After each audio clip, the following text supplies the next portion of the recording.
গত বছরের 12 ফেব্রুয়ারি রাজশাহীর সুলতানগঞ্জ নৌবন্দরে পরীক্ষামূলক জাহাজ চলাচল শুরু হয়। কিছুদিন পরই বন্ধ হয়ে যায় জাহাজ চলাচল। পরীক্ষামূলক চলাচল সফল হলেও বছর না ঘুরতেই এই বন্দর পড়ে আছে পরিত্যক্ত অবস্থায়। ব্যবসায়ী নেতারা বলছেন, রাজশাহীর গোদাগাড়ী সুলতানগঞ্জ নৌবন্দর থেকে ভারতের মুর্শিদাবাদের ময়া বন্দরের দূরত্ব মাত্র 16 কিলোমিটার হওয়ায় আমদানিতে অর্থ সাশ্রয়ী হবে। মায়া টু সুলতানগঞ্জ পোর্টটা সব থেকে, আমরা যতটুকু ফিজিবিলিটি স্টাডি করছি, সব থেকে লাভজনক একটা পোর্ট। চালু করলে ওই অঞ্চলের আমাদের ব্যবসা বাণিজ্য বৃদ্ধি পাবে, এলাকার মানুষের কর্মসংস্থান হবে, মানুষ নতুন নতুন ব্যবসার স্পট পাবে।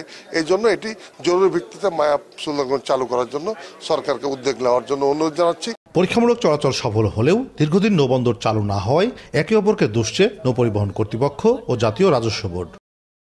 অফিস চলতেছে কিন্তু বাণিজ্য কার্যক্রম বন্ধ আছে, এনবিআর এর পারমিশনের জন্য আটকে আছে। এনবিআর বলছে আমরা তো অ্যাপ্রুভাল দিয়ে দিয়েছি, তো সমস্যাটা কি? বলে বিআইডব্লিউটিএ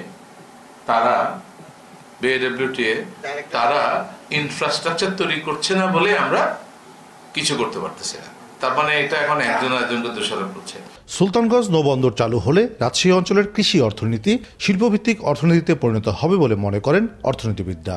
এই বন্দর যদি চালু থাকতো তাহলে পণ্য পরিবহনের খরচ যেমন কমতো, ঠিক তেমনি দেখা যাচ্ছে যে এখানে ব্যবসায়ীদের প্রায় ৩-৪ হাজার কোটি টাকা প্রায় সাশ্রয় হতো।